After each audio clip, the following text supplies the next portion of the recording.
Alright, beginning our review of circuits and electrostatics. So a few basic properties about charge that we need to know right off the bat. The first is conservation of charge.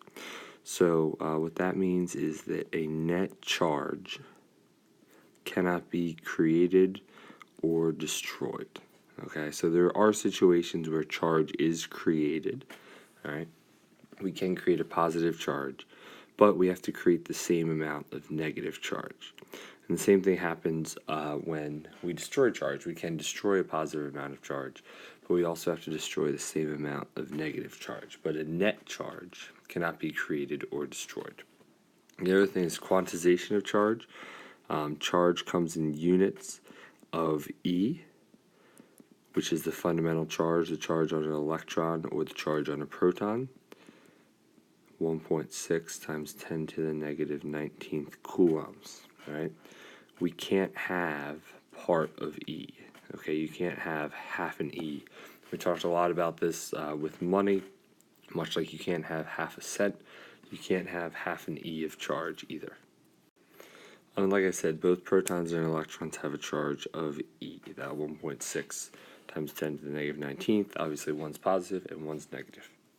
Really important concept here, the only thing that can move are electrons. Okay, protons can't move. We must be able to explain everything through the movement of electrons. Okay, so we never are going to say that positive charges or protons are going to move or transfer or shift or any of these things.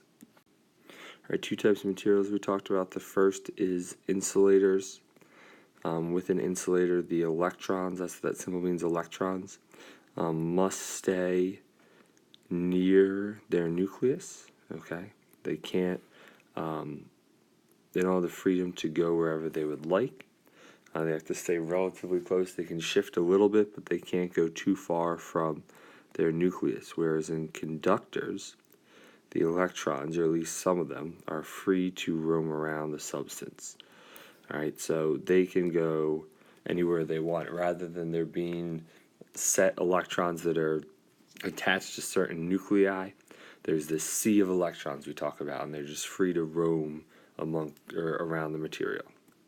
All right, polarization.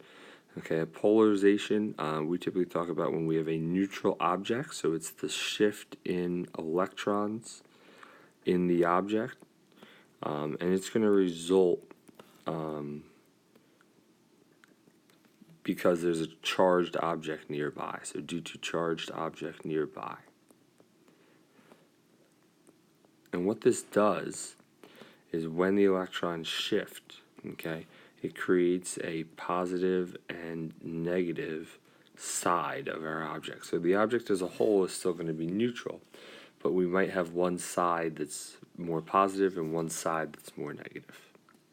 All right, so what does that look like? In an insulator, we can have polarization. That's something that still can exist. What ends up happening is, let's say we have a negatively charged object over here. The electrons are going to shift away from that. Now, they don't have the freedom to go as far as they would like. They all kind of stay near their nucleus, but they're going to shift away from that. So what we end up getting is this side of the object is more negative, that side is more positive. And this is ultimately what allows neutral objects to be attracted to charged objects. Okay, in a conductor, we see a much more drastic shift in the electrons, okay, than we do in the insulator. Again, if we have a negative object on the left side of it, we get a positive side and a negative side once again, but as I said, it's much more drastic in a conductor because the electrons have more freedom to roam around. All right, three ways to charge an object. The first one is friction, okay, and that occurs when we rub objects together and one steals electrons from the other. Our second method is conduction, okay, and this occurs when a charged object touches a neutral object, all right, and when they make contact, electrons transfer between the two. So maybe we have a positively charged object touching an initially neutral object. What's going to happen there is the electrons in the neutral are going to be attracted or are going to want to move into that positively charged object. And what we're left with is still a positively charged object, but less positively charged. And then our neutral object also becomes positively charged. All right, and our last method here was induction. All right, this was the complicated one. This occurs when charged object is near a neutral, but not touching. Once we have that, we're going to have another neutral touch that first neutral object, and electrons are going to flow in or out. That looks like maybe we have a negatively charged object near our neutral, and we have a second neutral object here touching it. What's going to happen is the electrons are going to flow to the right between those two neutral objects. So electrons are going to flow from the one to the other. And what that leaves us with when we separate them is this object is going to be positively charged, and this object is going to be negatively charged. Moving on to Coulomb's law here, our force, first of all, is Fe equals K Q1 Q2 over R squared. Okay, and the direction of that force, all right, if we have opposite charges, they attract, and if we have the same charge, they repel. All right, and a lot of the ideas we talked about with gravity are valid here. We notice once again that this is another example of an inverse square law. Moving on to some circuit stuff. Voltage, our basic definition is that it represents the energy of the electrons in the circuit. Okay, I always use the analogy of height. So the battery lifts electrons up to some height, and that's what the voltage really represents. And then they lose that height as they go through the circuit. Current represents the number of electrons flowing through the circuit. Okay, it's really the charge per time. This is similar to traffic. Okay, so the traffic of the current, or the traffic of the electrons. And lastly, we have the resistance, okay, which is the amount that an object resists the flow of electrons. Some basic formulas we have Ohm's law, of course, V equals IR. We have our equation for current, which is the amount of charge per time, delta Q over T. And lastly, we have the power in a circuit, which is VI. Okay, so remember, power is just energy per time. We can calculate that based off of our current and our voltage. All right, so moving on to probably our two most important concepts that we need to know about circuits. So that is the loop rule and the junction rule. So the loop rule tells us that for any loop or pathway through the circuit, the voltages across the resistors must add up to the voltage of the battery. Okay. The rule for series circuits and parallel circuits ultimately comes from this, but we can always think about it again like the electrons are given that height from the battery, okay, and then in order to get back to the other side they have to lose all that height, lose all that voltage as they go through the circuit. The junction rule is that the current going into a junction, all right, must be equal to the current leaving the junction. All right, we don't lose current when we go into or out of a junction. It doesn't disappear. It's not the twilight zone. So whatever goes in has to come out. And this is going to be useful when the circuit splits. Okay, that's when we're really going to use it. All right, so let's talk about simple series, simple parallel circuits here.